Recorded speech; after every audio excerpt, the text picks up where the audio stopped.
Hello everyone, my name is John Michael Bushman and welcome to the Hololive card game. Yes, I add another game into my ever-expanding roster of games that I play as this is a pseudo live service, I guess you can call it that, but it's a card game, so it'll basically keep updating with cards every new set. Well, potentially every new set. For this deck in particular, I actually had to skip set two, if only for one card in particular that you see here in front of you. But that's not going to be the topic here today. This will be a deck profile. Haven't done one of these in a while, and it will be for the Hololive card game. It's a game that sadly was slightly delayed in release in the Philippines, but we eventually got our hands on the product, and lo and behold, it is doing quite well. It's not going to be the Magic the Gathering, Pokemon, Yu-Gi-Oh killer. No. It's highly unlikely to get to that point, but it will definitely have a very dedicated set of fans and will continually gain said fans, even those who do not play card games or hell don't even know what Hololive is about. Although, granted, it will be more likely that there will be more Hololive fans that will play the card game. And given that this entire game is built around the Pokemon system, well, it's surprisingly really easy to get a grasp of, in spite, looking complicated at first. But once you get down to the brass tacks, the game is very, very easy to get a grip of. So, this will be a deck profile for my Roboco Sora deck, and it has been servicing me quite well. The ratios can, of course, change depending on your local meta, or can also vary depending on the overall shape of the meta from where you're at. But for these ratios in particular, these are the ones that serve me well. You can, again, like I said, you can fiddle around with the numbers depending on how you wish it. But at the current moment, at least in my locals, Reine is the deck to beat, alongside, of course, Kiara. So red and green are the two most popular colors, and I have to adjust accordingly. And lo and behold, the main win con of the deck has advantage against red. So that's already a plus in my book. And of course, Roboco being the most recent addition, at least at the time of me recording this video, she has green advantage, and she definitely helps in the arena matchup. And of course, there's also the consistency. So, without further ado, and if this is your first time, diving into Hololive, the Hololive card game in specific, I will sadly not explain everything. There are multiple videos online that already exist that will do a far better job than I ever will. So this will just be me explaining my deck and explaining my choices. Starting off with the Oshi. This is if you're familiar with the One Piece card game, or hell, even the Gundam card game at that, you have a leader card. And your leader card is basically your representation on the stage, which is the battlefield, I guess. But we don't really use those terms unless you're Suisei. But that's something else entirely. So the Oshi that I use for this deck is Kanata. It used to actually be ASCII for the longest time because it allows me to play a more mid-range game, because it allows me to either get cheers from my graveyard, or the skill that I more commonly use, or the holo power, if I want to be more pedantic about it. I would prefer to use the skill where she guarantees a die roll rather than having to gamble for it, because the primary win con of this deck in particular is this one right here, not gonna stop. And if you fail the die roll, it can definitely cost you games. But with Kanata in particular, you don't even need to roll the die anymore. You just attack once, because you have reduced your target's HP to 50. And I've asked a few Pokemon players if this effect is familiar, and apparently at the time of me recording this video, this effect actually exists in the current meta. Sadly, it's not too powerful of a deck. Medicham is the Pokemon in the current pool of cards that has this ability, but sadly, its fighting types don't exactly do too well at the moment, at least from what I hear. But again, it could be just within the local meta, so there is that. There have been instances where I also use Kanata's SP Oshi skill, which is a once per game effect, which basically is a plus 100 on white holomems, so basically just Sora. And it can help, especially when you need to clean out a bunch of holomems that are just high HP, and you don't exactly have enough to go for a squish squish. So definitely the SPOC skill can help in that regard. So this is definitely a faster way to go about it, but because there is one less life, I'm more used to ASCII having six. You definitely die a lot quicker. And at the current stage of this game, oh boy, game's already moving in a really, really fast direction. And from what we've seen with set 5, which is touted to finally introduce like proper card game power creep into this game, oh boy, we're going to be in for one hell of a ride, and it'll only be going up from here. To go over the ratios in the main deck, for my basic Pokemon, basically that's what they are. It's split with 9 and 4. 9 Tokinosora, the debut form, and then a 9 of the, or rather 4 of the Roboco.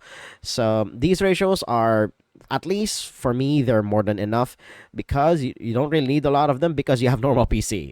This comes with the starter decks, and you can also find them in the booster packs of the very first set, which is still going around, at least here in the Asian territories. But from what I hear in the Western countries, they are out, like fresh out. So they're buying abroad just to get their fix. So there is that.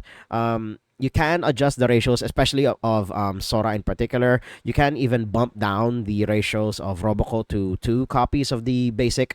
But for me, I prefer to play it safe. So having 4 of this, just so that I can at least hopefully draw into it, is going to be quite good for me. And it also complements the first stage Roboco. So there's also that. And then for the other holomems in this deck, let's go with the Sora cards first. First off is the first stage Tokinosora. You're mainly using this, well, I'm mainly using this for the draw one effect where you would bloom into it. So in Pokemon terms, you would evolve into it. And because you can only bloom once per turn per character that is on stage, and you can have a maximum of 6 on stage at any given time, filtering through your deck, just drawing cards, thinning your deck is always pretty good. And having 40 attack is decent, but sadly, it's pretty weak, especially by today's standards, where a lot of holomems or holomembers, if you want to be, like say the whole thing, but we've shortened it to holomem at this point. And then, of course, the main win con of the deck, the second stage Tokinosora. I have it in the basically UR version. I have planning to at least bling this part of the deck out. Have 4 copies. She is relatively cheap compared to the other high rarity cards in this game, so definitely a good investment for me at least. There are instances where you actually want to use her collab effect, take her from the backstage and then put her in the collab area so that you can draw even more cards. And I can do that sometimes, and with Roboco being around, especially her second stage, you can actually set it up where Roboco is the one at the center stage, so in the active Pokemon zone, and then you have Tokinosora, diving in and out of the collab area, so that you can just keep drawing cards, filtering through your deck, and hopefully find either your one of fun of, so that makes you my enemy, or if you want to be a little more obvious about it, boss's orders, which can definitely steal games here and there, or just get Holo Sparkling, or again, like I prefer to call it, Sparkling Wine, so that you can have even more damage and hopefully get over certain HP thresholds, so that you can kill your opponent there. And it also doesn't help that this version of Sora has a red advantage, and at least at the current time of me recording this video, Kiara is still very popular and is touted to be even better once set 5 and 6 come out. So this version of Sora is definitely going to be staying until then. And of course, I guess this is the gap filler at this point. You do need a certain number of stage 1s so that you can safely bridge into the stage 2. And usually, you're only really using this version of Sora to just tank a hit or two so that you can safely get into your second stage or draw into it eventually. And it also doesn't help that she has a decent attack in Your Heart Will Turn from Cloudy to Sunny for 50 damage, so that can usually knock out another low health holomem. Although granted, again, it would also take 2 attacks, so there's that. But the 10-point difference between this first stage and this first stage, you'll definitely feel it. And if you have it at 70, thanks to Holo Sparkling, it'll definitely knock out a lot of the other utility-based holomems out there. So, moving right along to the Robocalls, I already discussed about the basic one, and then probably the biggest piece of support that came with this deck is the first stage Robocall, where on Bloom, yes, just evolve her, you look at the top three cards of your deck, and then you get a holomem with Gen 0.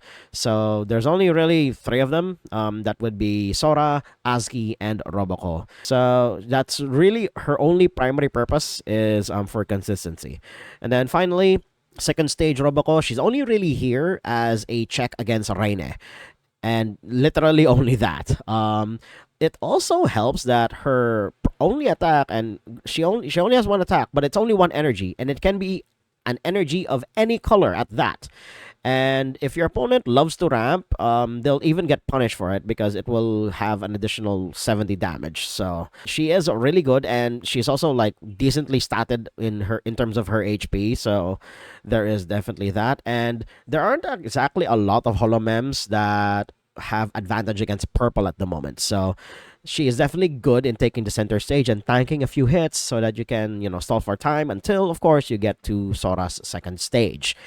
And then finally, we get into the support cards. Like I said earlier, boss's orders. We all call this boss's orders because that's literally what it does. It has literally the same exact text as boss's orders in Pokemon, and we don't really call it by the actual name. So there is that. And then the biggest consistency piece that came out of the second set of the game, Mikorone 24. You draw two cards and then you roll a die once, and then if it's a certain number, you get to do a certain thing. This is the alt art version. I sadly do not have the disposable income to even have a playset of this thing, but the normal version will do just fine. So there's that. I'm just doing the maxed out versions for some of the cards simply because you can do it here on Decklog on Bushiroad, because why not? Why wouldn't you? The consistency that Mikorone 24 provides, especially when you roll a 3, 5, or a 6, definitely grants me the breathing room necessary in order to just play the basics at the ratios that they are.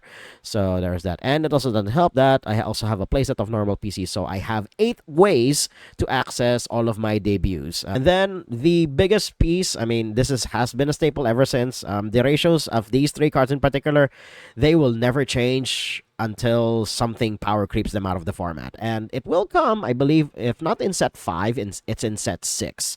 So there is that. But Nodoka will be a staple until then. Draw 3 cards without any downside is insane in a game like this. This is basically Pot of Greed, hell, slightly better Pot of Greed because it's a +2.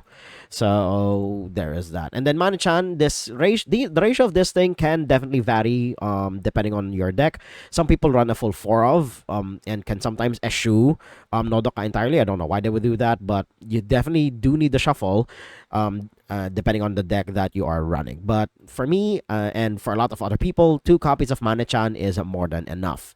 I've been discussing normal PC. You just take a basic Pokemon from your deck and then you just put it into play. The final piece of this deck is the Holo Sparkling. This just grants additional damage if it's equipped, and you can only equip 1 tool to each of your holomems. So if you have like 6 of them on board, you can have each of them hold at least 1 tool. But more often than not, you're equipping this either to the center stage or to the one in the collab zone. Although take note, if your holomem that is equipped with the Holo Sparkling does not have the alcohol hashtag, they will take +10 damage from all sources. So keep that in mind. And the cheer deck, you can just have 20 white cheers. I just have them here in the fancier alt arts. One for Fubuki, one for Luna, and then one, I believe this is just a promo that you can get at a certain event, but I don't remember exactly where. It's right here, but I don't know where this was held. So there is that. This is a promo that you can get from that event in particular. And then the Hajime one, you can get this, I believe, from the Hajime starter deck, but I am not quite sure if this is widely available yet. But I would be safe to assume that once the starter deck events start rolling out, which has been sadly delayed, at least in my country, until next year because of the holidays, there will be plenty of this to go about. And yeah, that is it for my deck profile of Roboco Sora or SoRoboco.